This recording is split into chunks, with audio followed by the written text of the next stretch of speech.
Welcome everybody to another session of Lógicos and Quarentena. On behalf of the Brazilian Logic Society and of the Logic Interest Group of the Brazilian Computer Society, I'd like to thank you very much, Professor Ciro Russo, who kindly accepted our invitation to give this talk. Ciro, thank you very much. Thank you, Bruno. Thank you for inviting me. And sorry for my late acceptance. I'm going to talk about a very recent paper, which is currently submitted under review. And it is, let's say that after a few years, I went back to a topic I left aside for a while, which was essentially the main topic, one of the main topics of my PhD thesis. Long time passed since then. And it has to do with the approach due to mainly to Galatos and Tsinakis to deductive systems, propositional deductive systems by means of quantales and quantale modules. So first of all, let me recall briefly what are the algebraic tools, or the theoretic tools. A unital quantale is a complete residuated lattice. Or it can be seen also as a complete lattice with a monoid operation, with the monoid multiplication, which distributes over arbitrary joints in both coordinates. The reason why we use this notation is that quantale morphisms only need to preserve arbitrary joints and the monoid structure. They need not preserve meets.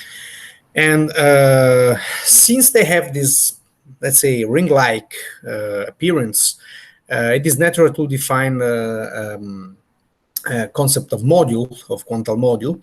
So left module over a quantale is a sublattice, and sublattices on their turn are complete lattices in a category in which morphisms only need to preserve arbitrary joints, or which is the same, are residuated maps. So left module over a quantale is a sublattice with a scalar product, with the product with coefficient in the quantale, satisfying usual module properties. And modules and quantales do not have a very nice representation of congruencies by means of subsets, let's say, of zero classes or things like that, such as for groups or rings. However, we have several tools which help very much to to study congruencies and homomorphic images. The first one is the concept of nucleus. Here I will concentrate only on quantale module nucleus because I'm not going to use quantic nuclei. So a module nucleus is basically a closure operator on the module, so an extensive, idempotent monotone map from M to M, satisfying this additional property here, sometimes called structurality. Now, nuclei are in bijective correspondence with congruencies over every module. So, because basically the image under a nucleus can be on its turn endowed with a module structure which is isomorphic to the quotient of the given module over a suitable congruence associated to this nucleus. Another important tool is the one of saturated elements. When we have simply a binary relation over a module, so we can think of this binary relation as let's say, as a set of generators for a congruence. We can define the concept of R-saturated element. So we only need to look at the generator of the congruence. And what happens is that the set of saturated elements with respect to the relation R is the image under a nucleus and is isomorphic to the quotient of M with respect to the congruence generated by the relation R. So we have several tools helping when we have to study congruencies and homomorphic images for quantales and for quantale modules. So now let's see how quantale modules apply to propositional logics. So very briefly, I recall that the propositional language, by a propositional language, I mean a pair L ni, where L is the set of connectives and ni is the arity function. The set of L formulas is defined in the usual manner, starting from a countable set of variables, and it is the term algebra, so the absolutely free algebra over the language L, or the signature L. And the monoid of substitution, consequently, is simply the endomorphism monoid of such an algebra. The set of equations and sets of sequence also are defined in the usual way, but for our purposes, it is useful to identify the set of equations over a given language with the square Cartesian power of the set of formulas, and any set of sequence closed under types can be identified with a suitable union of power sets of Cartesian powers of the set of formulas.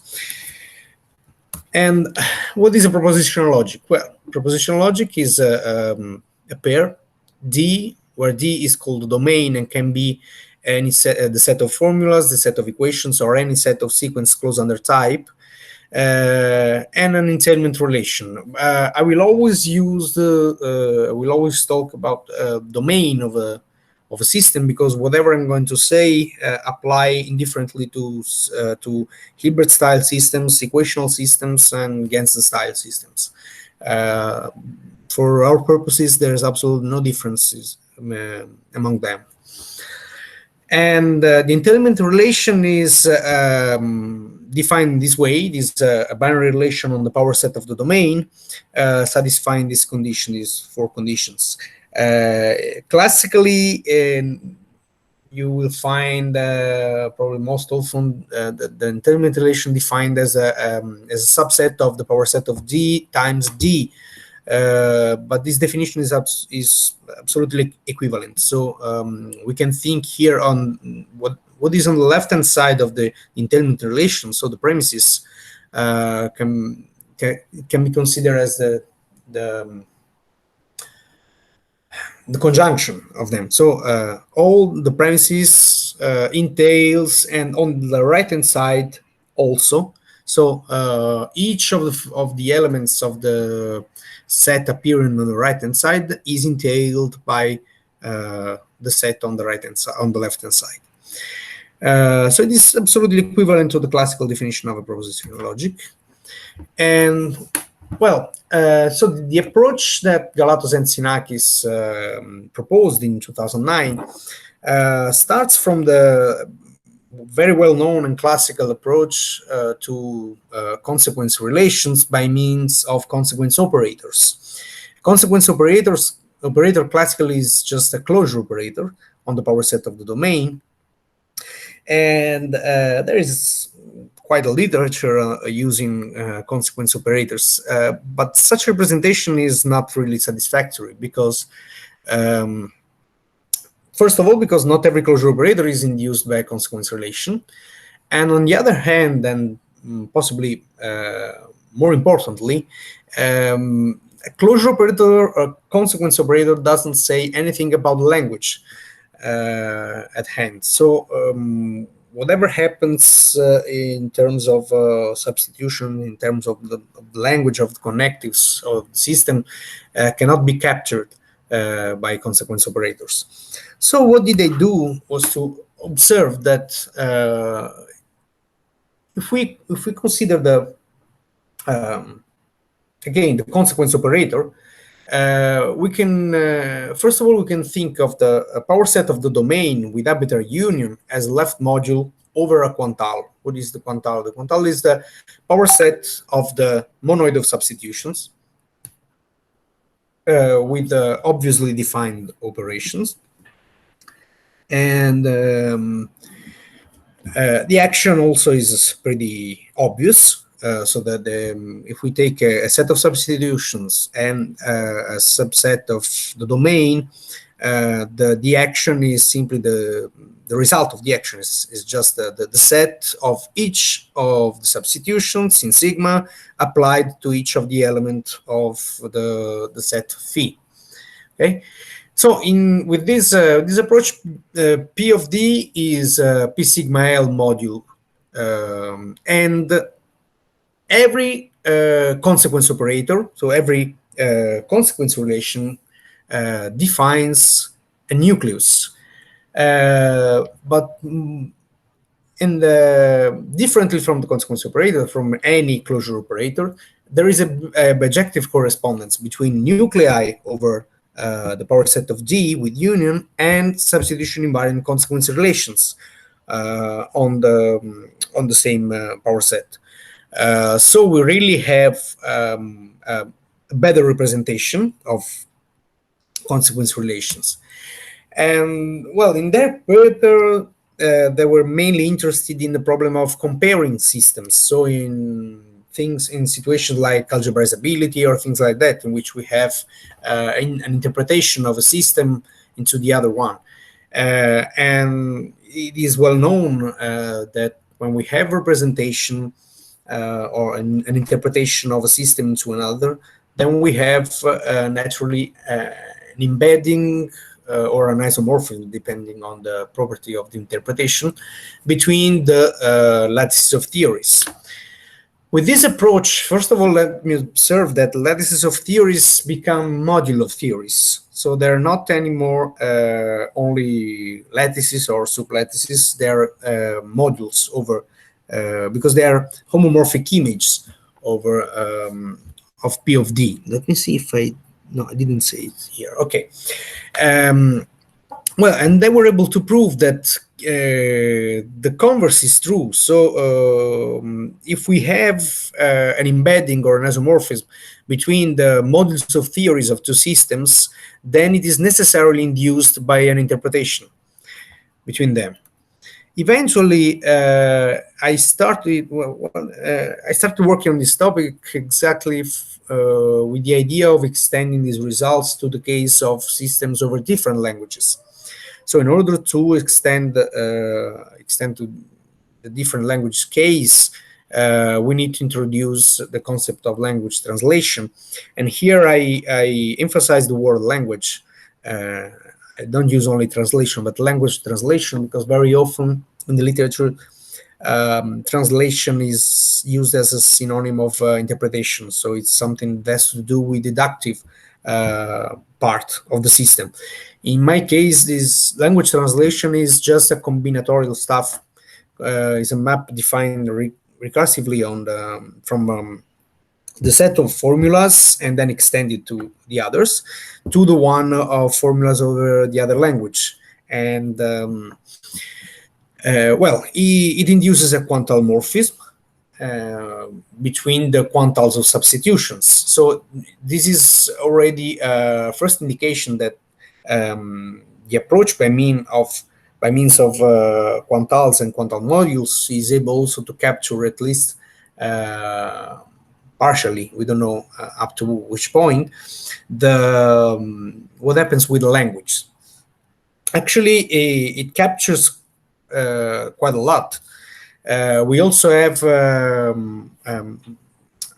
first of all, let me go for a second back to quantals, because when we have a morphism between two quantals, as it happens for rings too, such a morphism induces naturally a functor for the way back in the other direction between the corresponding categories of modules. And such a functor has both a left and a right adjoint. And this procedure is known also for ring modules and is called the restriction of scalars along the morphism. And we are mainly interested in left adjoint because left adjoint uses the tensor product, which is also a construction that can be made for quantals, for quantal modules. And let's say that the application of the tensor product is used to somehow invert this process of restricting the scalars, and indeed it is called also the extension of scalars. So given a module, we can extend this module by making tensor product of it with respect to putting the module on the right, and on the left we have the other quantile considered as a right Q module, actually an RQ bimodule. In this way, the tensor product becomes an R module, and there is a canonical map from the original module into this this extension, which is a Q module morphism, but in general is not injective. And this is important because in a case in which we would like it to be injective, indeed it is, fortunately. So further tools that we use are, well, amalgamation property that we know that is failing for quantals and is holding for quantal modules. Well, but the question is, how can we apply all these properties? I mean, we have all this framework for approaching deductive systems. Now we have a quantal which represents the language, a module which represents the domain, and a homomorphic image of this module which represents the which actually is not represents is the module of theories of a language. We know how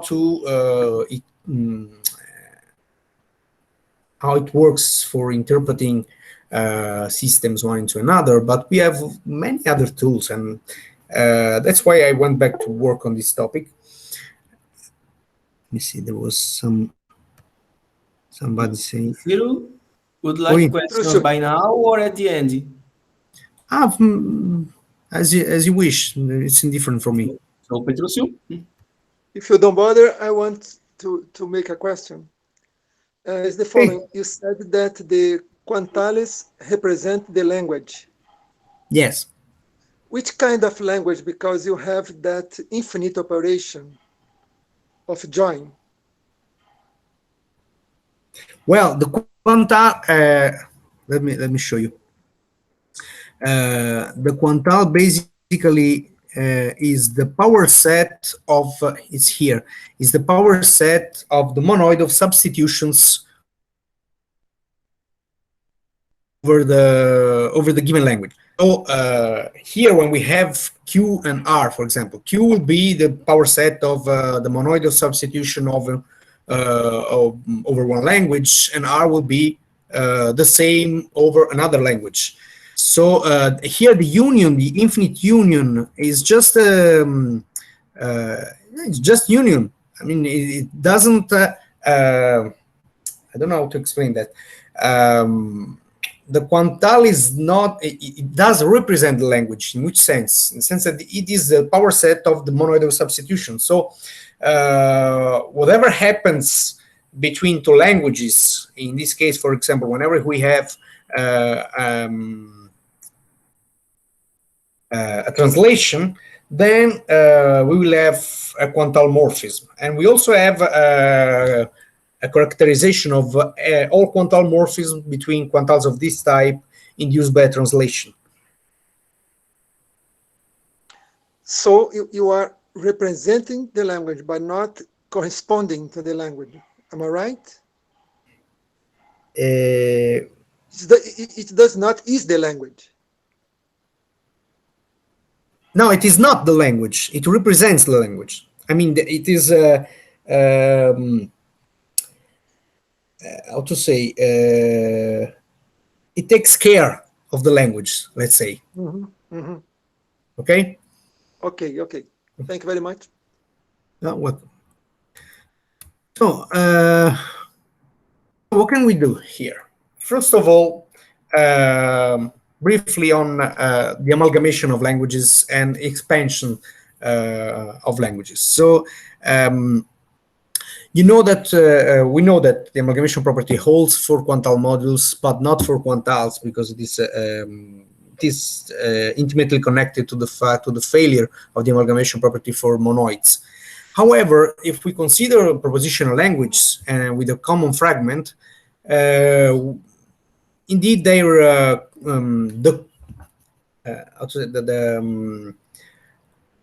the power set of the monoid of substitution of the union of the two languages is exactly the amalgamation, the amalgamating object for this V formation. Here, it doesn't look like a V formation for space problems, but it is a V formation.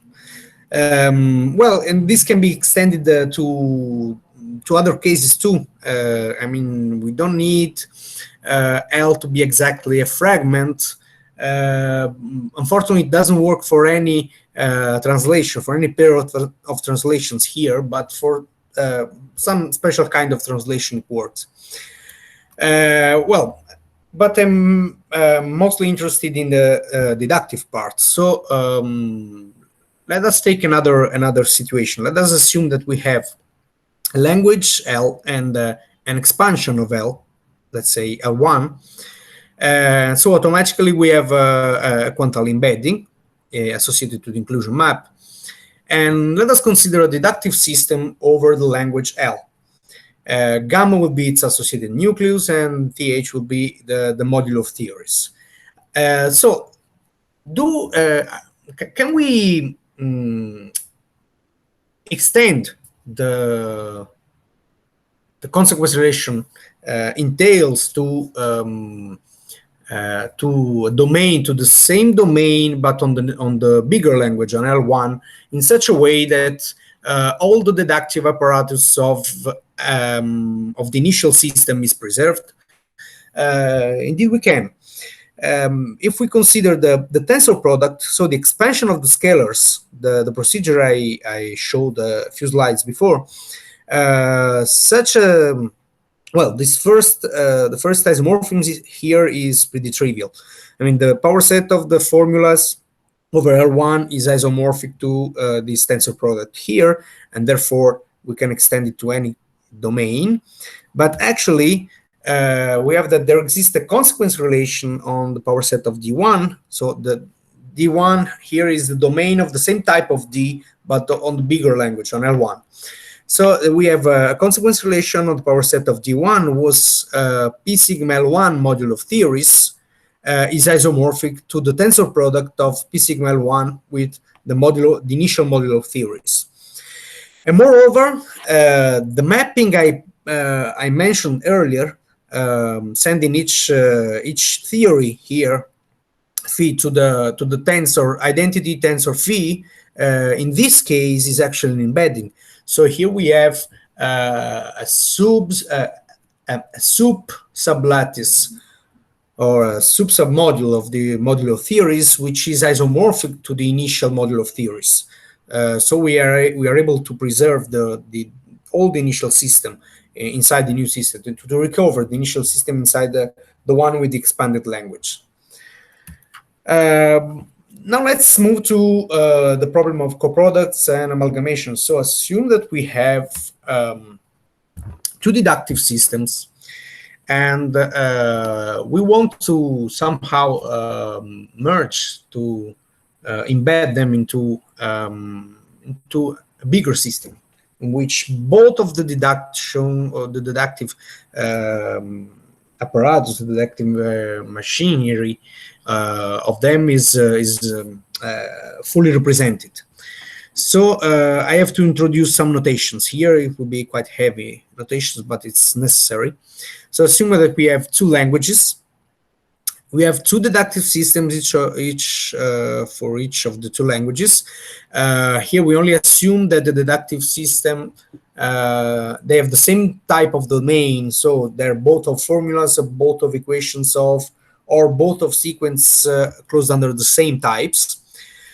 And that these systems are not trivial. This is also an assumption we need to make. And so we can consider the disjoint union of the two languages. And well, it is, we know that the power set of sigma L, where L is the disjoint union of the languages, is isomorphic to the coproduct of the two initial quantales, so the two initial languages. now we can consider the domain of the same type of the initial two domains. We call it E on this new language, on this bigger language. We will call gamma I the nuclei associated to the initial deductive systems. Thi will be the corresponding modulus of theories. We have di, d1, d2, the two inclusion maps of the domains, the power set of the domains of the initial system into the new domain. Gamma I, here we need to draw some attention, draw your attention on that. Gamma I prime will be the extension, will be the smallest P of sigma L I nucleus extending gamma I to P of E, while delta I will be the smallest nuclei associated, extending gamma I, but in this case will be P sigma L nuclei. So basically, this delta I will be the nuclei associated to the consequence relation on the bigger domain, defined by means of the axioms and rules of each of the two systems, initial systems. So given all these notations, we can consider the join of the two nuclei here, delta 1 and delta 2, we call it delta, and delta will be our let's say will be our final nucleus, our final system. So, and Th will be the modulo of the image of delta, so the modulo of theories of the new system. Well, and so do things work? Yeah, they work very well. Indeed, I call this section the embedding party because we have embeddings everywhere. First of all, if we consider the two distinct indices here, so we have I and k, let's say, well, I and k different. We have that the power set of each of the two domains embeds in the modulo of theories of the other extension untouched. So basically, how can I say that? Any set of formulas, equations or sequence or whatever of one of the two systems, when we consider it inside the bigger system with the extension of the consequence relation of the other system, it doesn't have consequences basically, except for themselves. And even better, we have P sigma Li module embeddings of each of the initial modules of theories inside the extended module of theories, the two separate extensions of the systems, and embeddings of the domain of the other system into each of them. I will at the end here I will show a diagram that maybe clarify this. And so basically what happens here? Here we have here we have Thi is the modulo of theories of the first system of the ith system,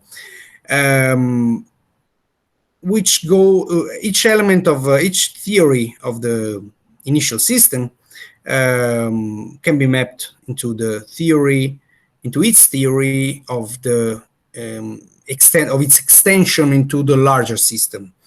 And what happens is that this is an embedding. And on the other hand, here we have GK, which is what?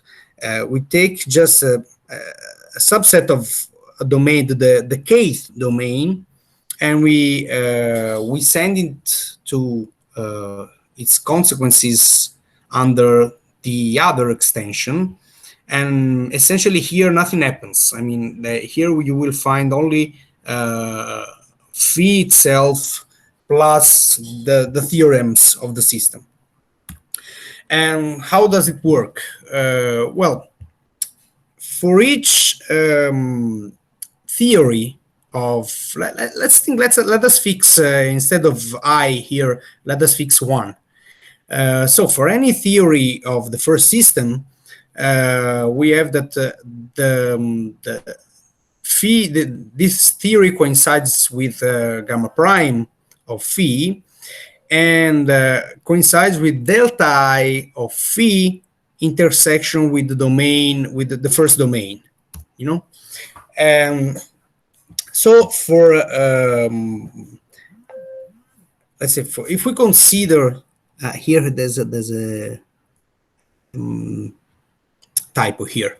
If we consider another theory different from that one, we can assume that there exists an element which is not in common, you know, which is not in phi, which is in phi and not in psi, and then we're able to prove that that it is also inside the difference of the delta I, delta 1 of phi and delta 1 of psi, and therefore the map Fi is injective, F1 is injective. For GK, it is even easier because it is a direct consequence of the first lemma I showed earlier. More embeddings. So, and here we go to the final module of theories. We have that each of the initial module of theories embeds as a P sigma Li module into the final module of theories. And here we use saturated elements of a relation. Which relation? It is the relation which identifies each element of the power set of the domain of each system with its corresponding delta I. And well, I'm not going into details here, but we show that each set of the form delta I of phi is R delta saturated, therefore delta closed, and therefore it is actually a theory also in delta. And so we get the embedding of each of the initial module of theories into the final module of theories. And moreover, we have that as a consequence of previous results, that each of the initial module of theories, when we tensorize it with the power set of the sigma L of the bigger language, we obtain exactly the module of theories of its expansion. And finally, we have that the coproduct of the sublattices of theories TH1 and TH2 embeds in TH. Here, a word of caution is necessary. I forgot to mention that we know how coproducts and amalgamation is made, works in the categories of modules over quantales. But unfortunately, from the logical point of view, the object we obtain as a module, as a coproduct or as an amalgamation of modules is not very interesting from the logical point of view, because it is something like a Cartesian product of theories, of sets of formulas, let's say. It doesn't really look like a logical system. So here I'm trying to use the order theoretic tools, algebraic tools I have, in order to build systems which look like coproducts, in the sense that, or which may be coproducts in a more suitable category. And so we want the coproduct in the categories of modules or sublattices, depending whether we have the same language or not, to be embeddable in my final object, which in this case happens. So summing up, we have that each of the initial system is fully representable in the final system, using theorem 3 and the previous results from my previous paper on the subject. And the module of theories of each of the delta i's is precisely the results of the language expansion via tensor product of the initial systems. And the sublattice of theories of delta contains an isomorphic copy, or the sublattice coproduct of the initial modules of theories. Here, I cannot consider a module embedding. I can only consider sublattice embedding because TH1 and TH2 in principle are not modules over the same quantals. So in order to consider them as elements of the same category, I can only consider them as sublattices. And so, since we have a nice party, it ends with fireworks. So all these are module embeddings, either module embeddings or module projections. It can be seen from the type of arrow I used. And module over which quantale depends on the domain, basically. So here, P of D1 is a P sigma L1 module, so all the arrows exiting from P of D1 are P sigma L1 module morphisms. And so here we have the embeddings of the two initial domains into P of E. Here we have their modules of theories, TH1 and TH2 is here. And here we have the final system. Here there is no direct arrow from P of E to TH, just for a graphical, for a better graphical rendering. But anyway, delta, basically delta is any of the paths going from P of E to TH. So delta 2, delta prime 2 are give delta, and the same here with delta 1. So we have that, as you can see here, TH1 and TH2 embed into TH, and their here, these spotted arrows are just sublattice arrows, are the only one which are only sublattice arrow. So the coproduct of these two lattices of theories embeds into TH.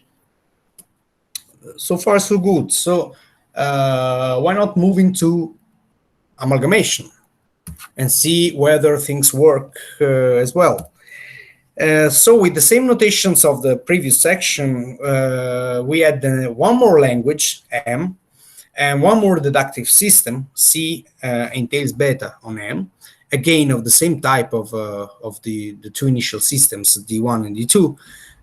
Its associated nucleus is beta, and the module of theories will be denoted by TH prime. And let us also assume the existence of translations from M to L1 and L2. And structural representations, here when I say structural representation, I mean conservative interpretation, structural conservative interpretation of TH prime, so of the smaller system, let's say, into each of the two initial systems. So we have these two systems having a common fragment, let's say. We have the two languages having a common fragment, and the two systems having a common submodule of theories, let's say. So we have two V formations here. We're not very much interested here in the enclosing this system, this amalgamation. Indeed, we may not be able to do it, as I said. We keep on considering P of sigma L, so to be the coproduct of P of sigma L1 and P of sigma L2, and for our purposes it works perfectly. Here we're going to close the diagram properly. Thanks to the translations of the languages, we have also the module embeddings, the quantales embeddings, and therefore we have that all the modules, embeddings, and projections appearing in the previous diagram are now not only sublattices and not only P of sigma L1, P of sigma L2, or P of sigma L module morphisms. They are also P of sigma M module morphisms. And well, we also have two P sigma L module morphisms from the domain of the smallest system into each of the two domains, the two initial domains, which in some sense commutes with the nuclei. Here, what does it mean? That the theory under gamma I of the interpretation of an element here over here into P of di coincides with just the embedding of the same theory. So first I apply beta, I apply the deduction in the smallest system, and then I embed it into the modulo, the bigger modulo of theories, and there is an equality here. Now, what do we consider as a final system? It will be, let's say, we start from the system we had, so P of V with the nucleus delta, but actually we consider a stronger nucleus, a stricter nucleus, epsilon. How it is made? It is just like delta, it is determined by the union of axioms and rules of entails 1 and entails 2, but we also we add a set of rules which aims only at identifying whatever comes from the smallest system into the biggest one via the two different paths, let's say, different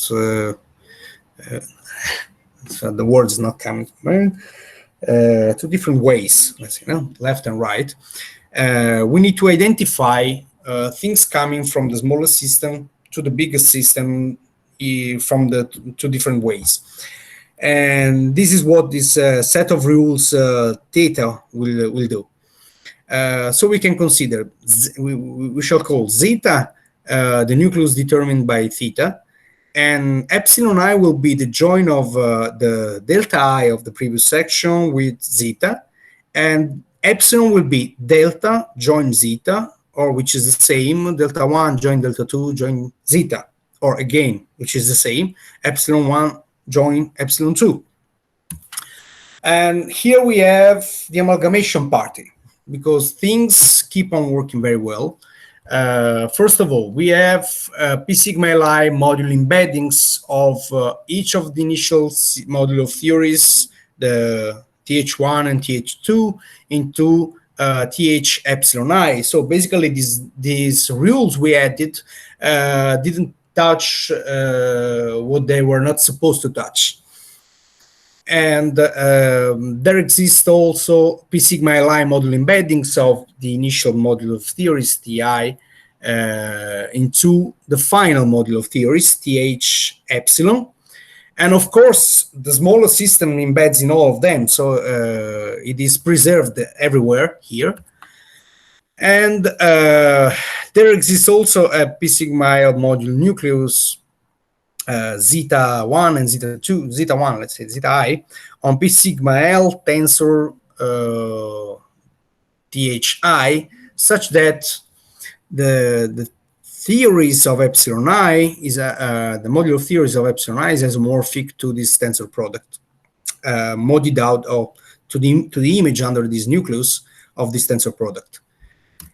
And the amalgamated coproduct of the P sigma M modules TH1 and TH2 with respect to TH prime embeds into TH epsilon. So again, we have an amalgamation in some sense, some sort of amalgamation. And well, let's see a sketch of the proof of the last one here, the embedding of the amalgamation in the sense of modules. So all of them here are P sigma M modules. So we have an amalgamation in the category of P sigma M modules, and we show here that it embeds into the P sigma M module Th epsilon. How do we do that? Well, we by the properties of amalgamation in the category of modules, in the categories of modules, there exists a unique morphism from such a amalgam, the amalgamating object, into Th epsilon, extending the embeddings Mi from theorem 7. Then we consider the congruence on, the amalgamating congruence. When we construct the amalgamation in the categories of modules, we first consider the coproduct of modules, which is actually the Cartesian product. And then we consider a suitable congruence in order to obtain the amalgamating object. So we consider this congruence, and we consider two distinct theta-saturated elements. And we use a previously proved characterization of saturated elements in such an amalgamating congruence, and we get an element of the image of P of C, which belongs to both M1 of phi and M2 of C, and neither to M1 of phi1 nor M2 of C prime here. So we show that actually their image, or let's say that their congruence classes continues being distinct. And so this shows the injectivity of the map E prime here. And also the amalgamation party ends with fireworks. So we have this new diagram here, and I'll try to better illustrate all the situation here. So we have, let's say we have a two-story push out somehow. So we can consider the upper floor here is made of domains, basically. Here we have P of C, which is the domain of the smallest system. It embeds into the two domains, the two initial domains, and they embed into their own coproducts from a purely module theoretic point of view, but they also embed into the bigger domain E. So here, all of these arrows are obviously P of sigma M module arrows, but again, as in the previous diagram, they are also module morphisms on the, let's say, biggest quantale on which the domain is a module. No? So, so we have all these embeddings in the upper floor, and down floor here. Downstairs, we have all modules of theories, except this one, which is just an amalgamation in the module theoretic sense. So here we have the module of theories of the system C beta. Here we have TH1 and TH2, which are the two initial systems. And here we have our final system. Everything here embeds very, very well. And all the vertical arrows here are basically the consequence operators, so the consequence nuclei. Well, and that's it. So what we have, all of this is obviously only for propositional deductive systems, any kind of system, but it must be noticed that essentially all the deductive part of a, for example, first order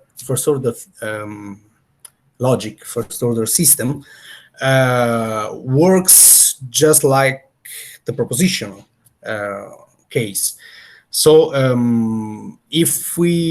what happens here is that if we want to extend all these to first order systems, we can do that. Just we have to consider that in that case we no longer have modules here. There will be only the lattices of theories, but all these embeddings, all this stuff will continue working. Well, and that's it. So here are the three papers I mentioned. This is the paper by Galatos and Tsinakis from 2009 in Journal of Symbolic Logic. This is my paper from 2013 on annals, which starts from this one of Galatos and Tsinakis. And this one is already available on archive on the internet, but is currently under review. And that's it. So thank you very much for your attention and for your patience.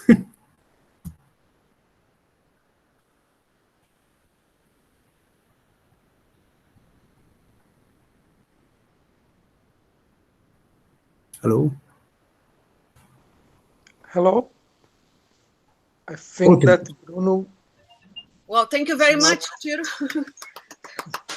Thank you very much. I was looking at Bruno. Bruno is frozen, so I I think think Bruno is frozen. Yeah, yeah. he's the manager, but I can ask people if someone has some question or comments. I have a question. It's about the theorem that is showed by Galatos and Tsinakis. May you show the theorem again, please? Yeah, sure. I mean, it's not about the theorem, but it involves the theorem.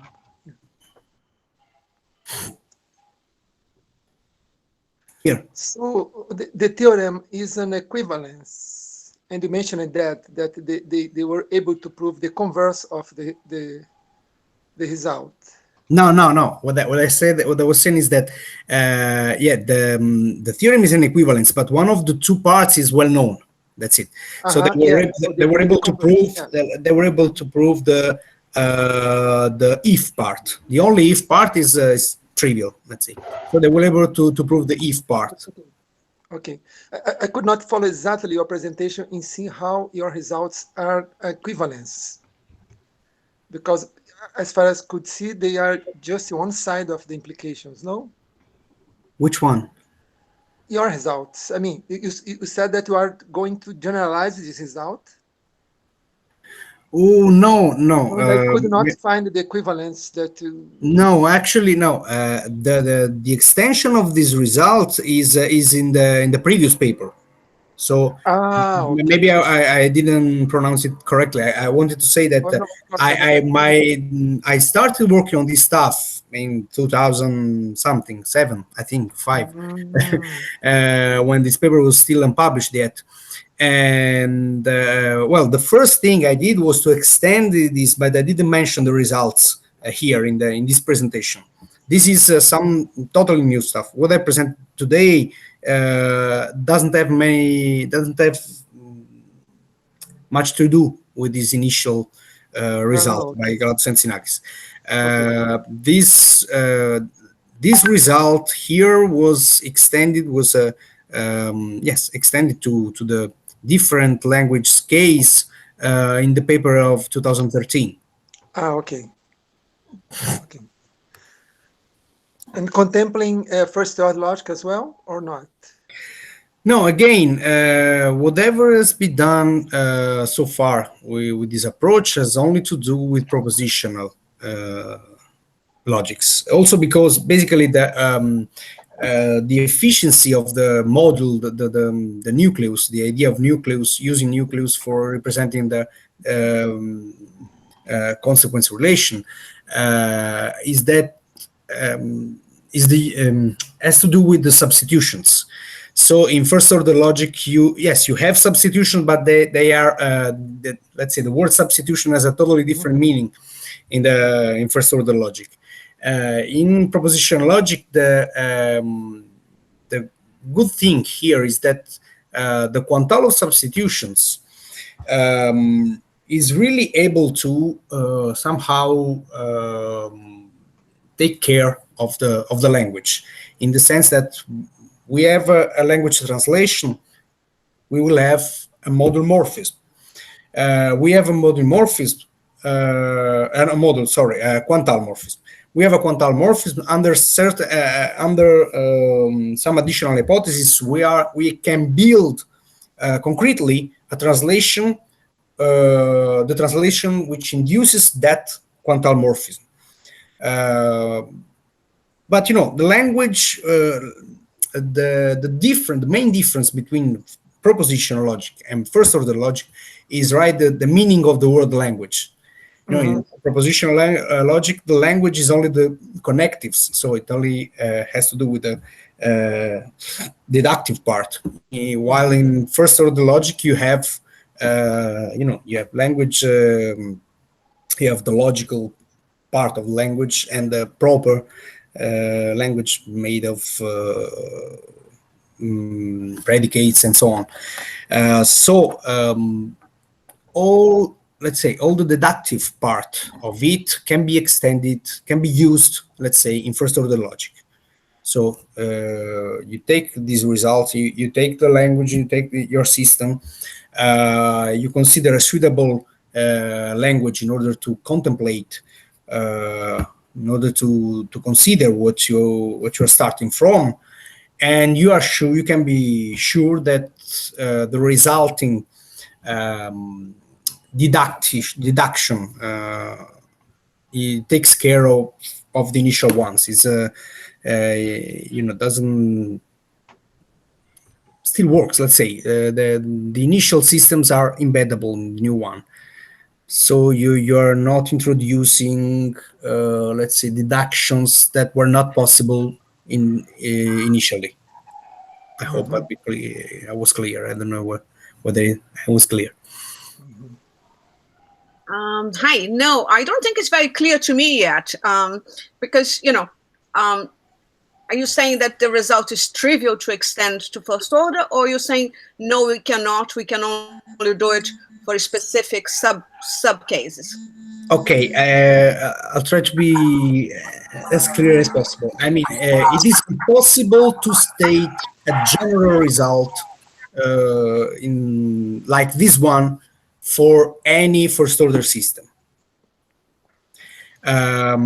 We may, for example, try to state general result in some specific cases. Is something. First of all, let me make it clear.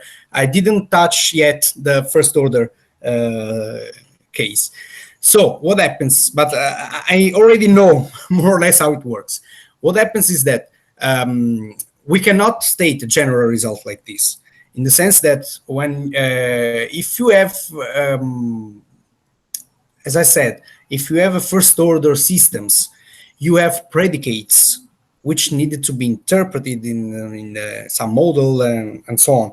So what happens when you have these predicates? If you have two systems with exactly the same predicates, same number, same quantity of predicates with the same arity, each of them, and so on, then you can just apply everything plainly, because the deductive part of our systems is just works just as the propositional side.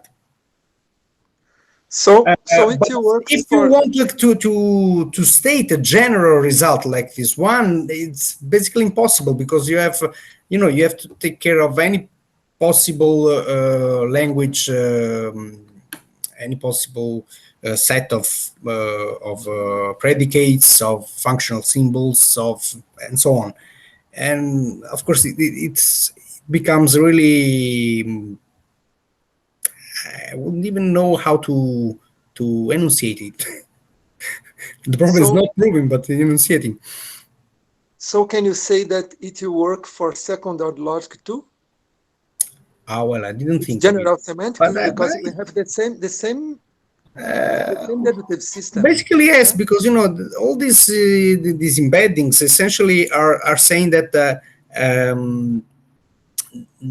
it is possible to that it is always possible to take lattices of theories of different deductive systems and embed both of them into a new lattice of theories of a new system. That's it. So of course, all of these can work for first order and second order logic, but it cannot be stated in such general and universal manner, let's say. Okay, thank you. Yeah, thank you. One more thing along the same lines. If I understand it correctly now, then you don't really need the completeness of the quantile for the theorems that you have. You could have done it simply with the kind of a version that didn't have infinite joins. Is that correct or not? No, not really, because if you take, let me take the right slide here. here, when you define propositional logic, here you have arbitrary unions. So what? Don't forget that here the quantale and the modules are not directly involved. I don't know how to explain. The signature of a quantale of a module doesn't have anything to do with the signature of the language of the propositional logic we're using. Okay, so the use of quantales and modules is only because we are working on power sets, basically, with arbitrary unions. So, and when we define a propositional logic, when we define actually a consequence relation in this way, as a binary relation instead of single conclusion system. Here we need to use arbitrary unions. So we do, I mean, of course you can use finite joins, but the representation will not be so useful, it will not work so well. Especially most of the results, essentially all of the results I presented today hold for modules, so quantales. They do not hold for semi-modules or the semi-rings. So basically, if you move from quantales to, if you consider only finite joins, you are talking about semi-modules over idempotent semi-rings. Basically, that's it. And semi-modules and semi-rings do not have these good representations of congruencies, such as nuclei and saturated elements. They just don't work there. So here, okay, I still kind of not seeing it, but I need to kind of go and check where the infinitary the infinitary joins are coming in. So I think I'll take. I mean, you've done the calculation, so you know that they're necessary. Yeah, they're just as I said, they are metalogical. Let's put it this way: that union, that join there, is not. It's not your. Yeah, it's not having. Yes, exactly. It's not an or. It's just a union. Okay, thank you. That helped. Thank you. Okay, thank you. Sorry, Ciro, I have some connection problems. Yeah, I see. Any other question or comment? Thank you very much. So, thank you very much, Ciro. Thank you. And thank you very much, everybody who attended the talk. What? Oh, Bruno. Thank you very much for everybody who attended. Okay, thank you. And I don't know, I don't remember, do you have